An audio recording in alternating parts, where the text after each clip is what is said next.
Hello all. Today I'm going to discuss about tolerance groups. So in SAP, tolerance group is one of the crucial element.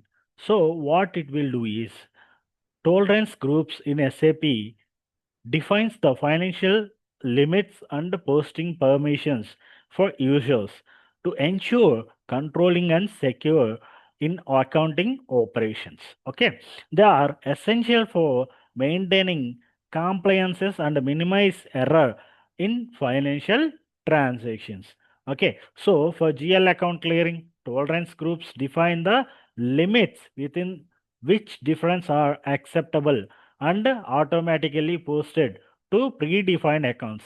The groups defined here can be assigned in the general ledger account master data. Okay. Define tolerance groups for employees. The maximum amount the which an employee is permitted to post a document. So, ఒక employee transactions example vendor invoice post చేయాలనుకున్నాడు.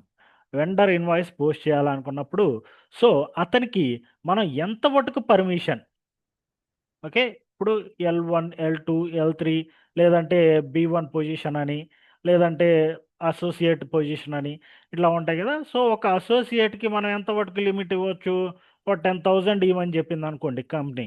So, ఆ limit మటుకు అతను transaction post చేయడానికి మనం దేని ద్వారా control చేస్తామంటే tolerance groups ద్వారా కంట్రోల్ చేస్తాం. ఓకే. అదే మేనేజర్‌కి ఒక 5 లాక్స్ అనుకుందాం. ఓకే. దేని ద్వారా కంట్రోల్ చేయాలి? ఇద్దరు ఎంప్లాయీసే. బట్ ఏందంటే ఇద్దరికీ డిఫరెంట్ లిమిట్స్ అనేది ప్రొవైడ్ చేసాం. సో, ఆ లిమిట్స్ అనేవి టోలరెన్స్ గ్రూప్స్ ద్వారా మనం కంట్రోల్ చేస్తాం. ఓకే. సో, ఇవన్నీ కూడా key point of the tolerance groups. సరే. మన టోలరెన్స్ గ్రూప్స్‌లో మనం 3 మెయిన్‌గా GL purpose. Okay. So, define tolerance groups for GL account purpose. So, మనం దీని పర్పస్ క్రియేట్ చేసినప్పుడు ఈ టోలరెన్స్ గ్రూప్ ఏదైతే మనం క్రియేట్ చేస్తామో అది తీసుకొనెళ్ళి జీఎల్ మాస్టర్‌లో మ్యాపింగ్ అనేది చేయొచ్చనమాట. సో, అదే విధంగా define tolerance groups for employees. So, ఒక ఎంప్లాయీ ఎంత ట్రాన్సాక్షన్ వరకు పోస్టింగ్ అనేది చేయగలుగుతాడు. సో, ఆ ఎంత వరకు చేయాలి అనేది కంట్రోల్ చేయటానికి define tolerance groups for employees. Employees purpose కోసం క్రియేట్ చేసేది. అదేవిధంగా వెండర్‌కి ఈ పర్టిక్యులర్ వెండర్‌కి లేదంటే వీళ్ళకి ఎంత ట్రాన్సాక్షన్స్ అనేవి పోస్ట్ చేయాలి కస్టమర్. సో, ఈ 2 ఒకే ప్లేస్‌లో మనం క్రియేట్ చేయొచ్చు. అదేవిధంగా సో, అసైనింగ్ టోలరెన్స్ గ్రూప్స్ మిగతాయన్నీ అసైన్‌మెంట్ అవసరం లేదు. బట్ ఎంప్లాయీస్‌కి క్రియేట్ చేసేది మాత్రం మనం అసైన్‌మెంట్ అనేది చేయాలి. సో, ఏ ఎంప్లాయీకి ఎంత మటుకు ట్రాన్సాక్షన్ లిమిట్ అనేది మనం ఇస్తున్నాం అనే దాని గురించి మనం అసైన్‌మెంట్ చేయాలి. Okay. There is total of 5 steps. ప్రతి స్టెప్ మనం ఒకసారి చెక్ చేద్దాం SAP wise. Okay. 1 minute.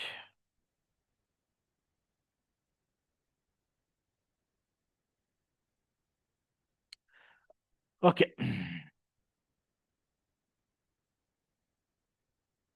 So, SAP open చేద్దాం. ఎస్ఏపీ ఓపెన్ చేసి చూద్దాం. సో, ఇక్కడ మనం వచ్చినట్లయితే so, financial accounting, so, general ledger accounting, business transaction మనం కంట్రోల్ చేస్తుందేంటి? సో, ట్రాన్సాక్షన్స్ పోస్ట్ అయ్యేటప్పుడు ఎంత లిమిట్ అనేది పోస్టింగ్ చేయొచ్చు అనేదాన్ని మనం ఒక యూజర్ ఎంత వరకు పోస్టింగ్ చేయాలి అనేదాన్ని మనం కంట్రోల్ చేయాలనుకుంటున్నాం. So, what is the main requirement?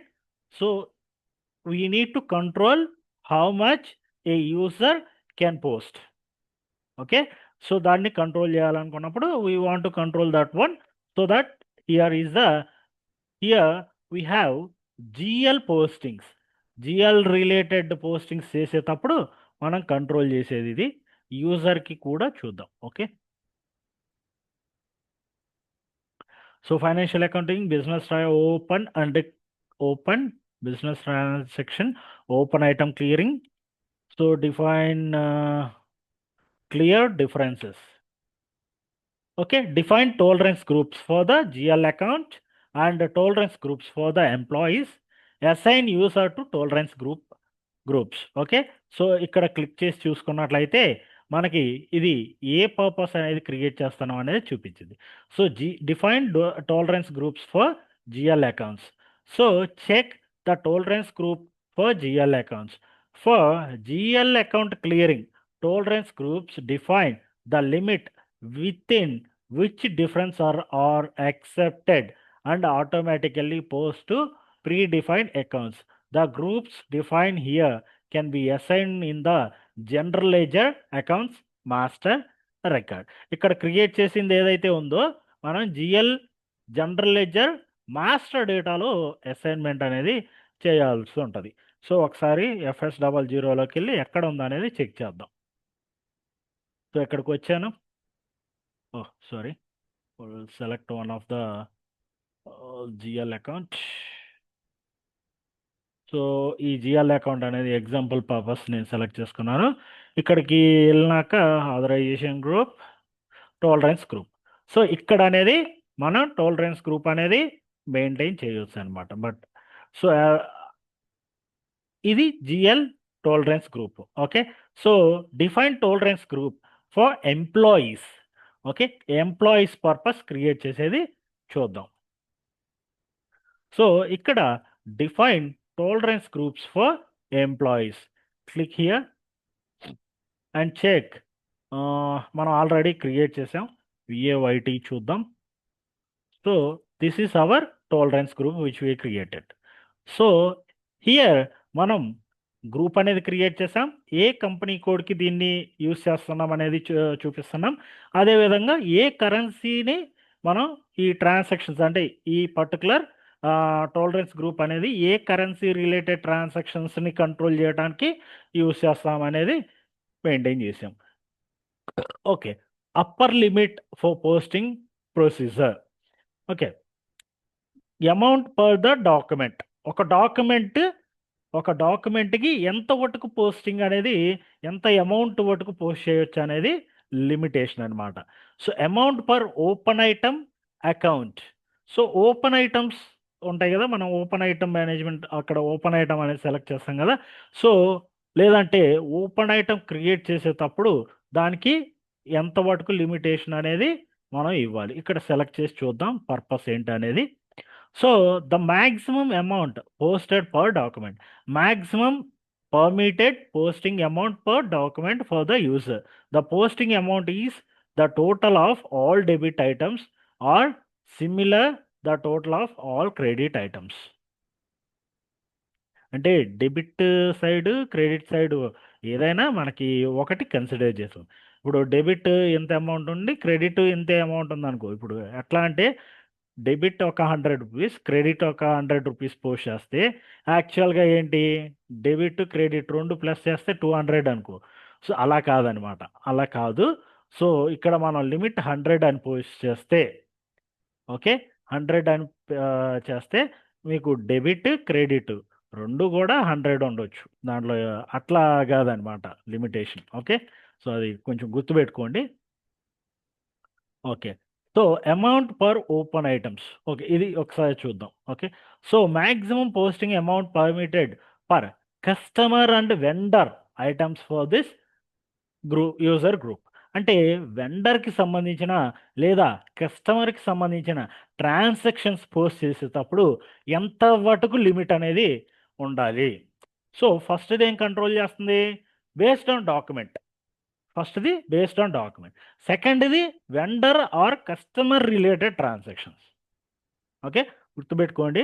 So amount per document ఇది ఒక డాక్యుమెంట్ని బేస్ చేసుకొని కంట్రోల్ చేస్తుంది. ఇదేమో వెండర్ లేదా ఓపెన్ ఐటమ్స్ ఎవరికి ఉంటాయి. సో కస్టమర్ రిసిప్ట్ చేసినప్పుడు అదొకటి ఓపెన్ ఐటమ్, లేదంటే వెండర్ ఇన్వాయిస్ క్రియేట్ చేసినప్పుడు అది ఒక ఓపెన్ ఐటమ్. సో కస్టమర్కి వెండర్కి ఉంటుంది కాబట్టి అవి రెండింటిని కంట్రోల్ చేయడానికి మనకి ఇక్కడ ఆప్షన్ ఉందన్నమాట. ఓకే, సో క్యాష్ డిస్కౌంట్, మరి కస్టమర్ తొందరగా మనకి పేమెంట్ చేయాలనుకున్నా సో అలాంటి వాళ్ళకి ఎంత డిస్కౌంట్ ఇవ్వాలి ఏంటి అనేది మనం ఇక్కడ కంట్రోల్ చేస్తాం. So the maximum cash discount percentage rate which may be assigned by employee of the user group. The percentage rate is checked during the entry change and clearing for open items. Okay. So ఇక్కడ permitted payment differences. ఇప్పుడు ఒకవేళ ఏదన్నా cash discount ఇచ్చాం, ఆ difference వచ్చింది. లేదంటే ఇంకోటి difference ఏమైనా ఉందనుకోండి. సో, ఆ డిఫరెన్స్‌ని మనం ఇక్కడ మెయింటైన్ చేస్తాం. ఎంత వరకు డిఫరెన్స్ వస్తే సిస్టమ్ అలో చేయొచ్చు అనేది. 1 minute. Yeah! So, permitted payment differences మనం ఆల్రెడీ డిస్కస్ చేసుకున్నట్లు.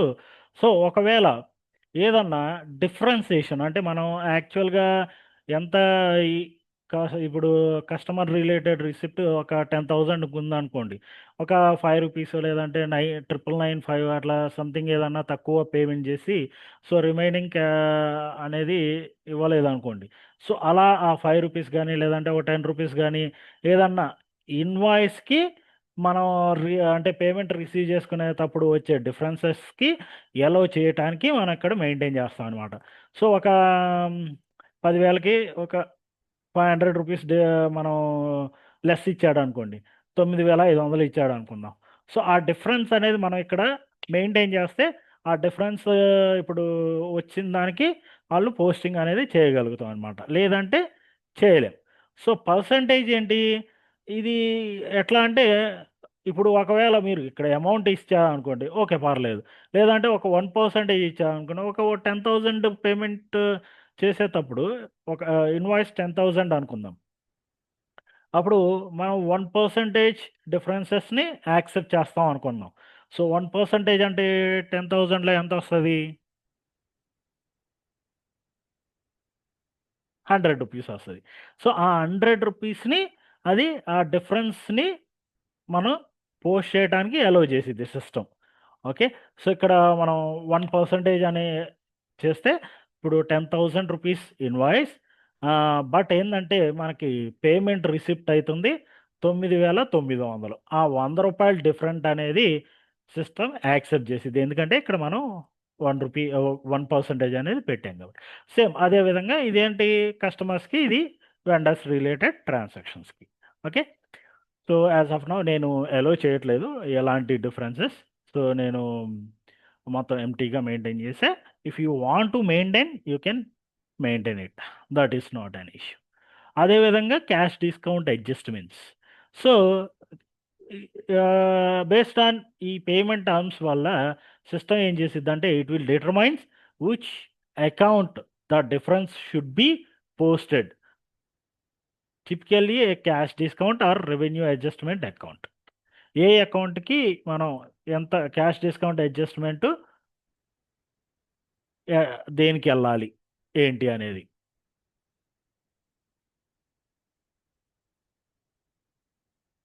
Okay. So, if the payment differences in within the defined thresholds, SAP automatically posts the differences to specific account. If the differences exceed the threshold, means whatever the percentages, whatever this, మనం ఇచ్చిన దానికంటే కూడా difference ఇప్పుడు మనం 1% అనేది లేదంటే ఇక్కడ revenue ఒక రూ. 200 అనేది డిఫరెన్స్ అలో చేయమని మనం సిస్టమ్‌కి ఇన్ఫార్మ్ చేసాం. సో, లేదు నేను అంతకంటే ఎక్కువ డిఫరెన్స్ ఉన్నా గాని పోస్ట్ చేస్తా అంటే గిన సిస్టమ్ ఆటోమేటికల్‌గా రిస్ట్రిక్ట్ చేసిద్దనమాట. So, it is not possible to post. So, ఇది ఎంప్లాయీకి సంబంధించిన టాలరెన్స్ గ్రూప్ అనమాట. ఓకే. ఎంప్లాయీ ట్రాన్సాక్షన్స్ పోస్టింగ్ చేసేటప్పుడు దీని ద్వారానే కంట్రోల్ చేస్తామనమాట. ఓకే. సో, అతను ఎంత లిమిట్ ఇక్కడ assignment tolerance group company code assign చేసాం. అదే విధంగా యూజర్స్ కూడా అసైన్‌మెంట్ అనేది ఇక్కడ assign user to tolerance group. So, each user wise మీరు ఎంత మెయింటైన్ ఎవరికి ఎంత మెయింటైన్ చేయాలనుకుంటున్నారో యూజర్ వైస్ మీరు టాలరెన్స్ గ్రూప్స్ అనేవి అసైన్‌మెంట్ అనేది చేయొచ్చు. ఓకే. సో, అదే విధంగా వెండర్‌కి మనం ఇక్కడెళ్తే సో, జీఎల్ అకౌంట్స్ రిసీవబుల్ అంటే ఇప్పుడు రెండిటికి ఇద్దరికీ ఒకటే ఉంటది. Maximum there is no difference between them. Okay. So business ట్రాన్సాక్షన్లోకి వెళ్తే sorry. So open item clearing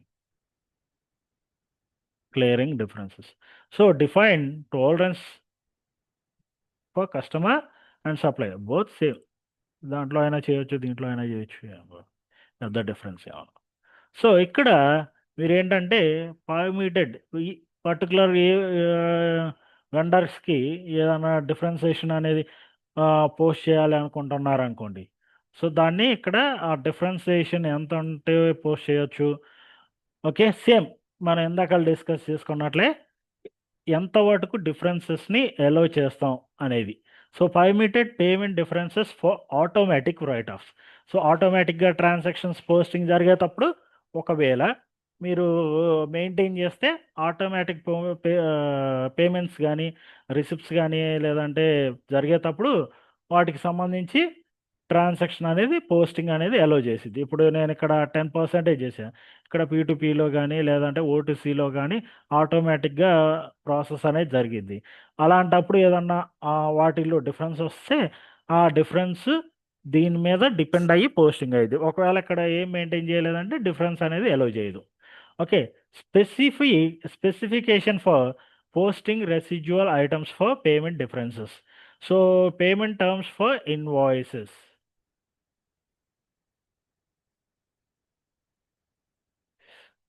so payment terms ఇక్కడ అంటే డ్యూ డేట్. సో ఎంత మటుకు డ్యూ డేట్ ఏంటి అనేది ఉంటుంది కదా.